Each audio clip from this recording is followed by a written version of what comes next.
বদর যুদ্ধের সময় যখন বদর বিজয় করে মদিনার দিকে রাসূল সাল্লাল্লাহু আলাইহি ওয়াসাল্লাম রওনা দিল, তখন কিছু সাহাবী অসুস্থ হয়ে গেল এবং তখন তারা একটা জায়গায় রেস্ট নিল। রেস্ট নেওয়ার পরে ধরো পানি খুঁজতেছিল, তখন এই একটা কূপের কথা আশেপাশে বলা হলো যে একটা কূপ আছে, এই কূপের কাছে আসলো, কিন্তু এটা প্রচণ্ড নোনা বা লবণাক্ত ছিল। এই লবণাক্ত থাকার কারণে তখন রাসূল সাল্লাল্লাহু আলাইহি ওয়াসাল্লামের থুতু মোবারক দিয়ে এটা পরিষ্কার করা হলো, দেওয়া হলো, তার সাথে সাথে পানি পানযোগ্য হয়ে গেল। এরপর থেকে এখানে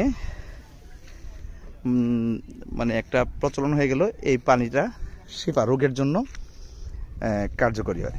কিন্তু মজার ব্যাপার হচ্ছে এই ঘটনাটা কোনো সহিহ হাদিস দ্বারা প্রমাণিত না। এখানে অনেক লোকজন আসে, এই অপ্রমাণিত ব্যাপারটা নিয়ে তারা জমজমে পানির সাথে তুলনা করে, কিন্তু আসলে এটা যেহেতু প্রমাণিত না, সুতরাং এটা বিশ্বাস করাটা অবশ্যই ঠিক হবে না। এটা কোনো সহিহ হাদিস দ্বারা প্রমাণিত না। লোকমুখে শোনা অথবা দুর্বল হাদিস দ্বারা কেউ প্রমাণ করার চেষ্টা করে, কিন্তু আসলে এটা ওই টাইপের ইয়ে না। জাস্ট আমাদের বদরের প্রান্তে চোখে পড়লো, থামলাম এখানে বিরাশিপাতে। লোকজনের মোটামুটি একটা ভালো পসরা বসিয়েছে, এখান থেকে মোটামুটি পানি নেয়, পানির বিজনেসও হয় ভালো। তো আমার দেখার সৌভাগ্য হইল, মানুষজন আসে এখানে। আর যেহেতু সহিহ হাদিস দ্বারা প্রমাণিত না, সুতরাং এটা নিয়ে খুব একটা আমার কোনো ইন্টারেস্ট নাই। কিন্তু তারপরও যেহেতু পুরাতন কূপটা পুরাতন, অনেক পুরাতন, ওই যুগেরই কূপ নিয়ে কোনো কনফিউশন নেই। বাট এটাতে রাসূল সাল্লাল্লাহু আলাইহি ওয়াসাল্লাম ছিল কি ছিল না এটা নিয়ে কনফিউশন আছে।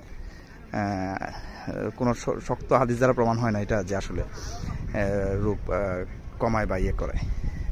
এই যে বীরের শিপা, এখানে ছোট একটা মসজিদ আছে, ছোট্ট একটা মসজিদ, হয়তো কেউ নামাজ পড়তে পারে। আর এই হচ্ছে কূপ। কি এটা বীরের শিপা পানি না তো?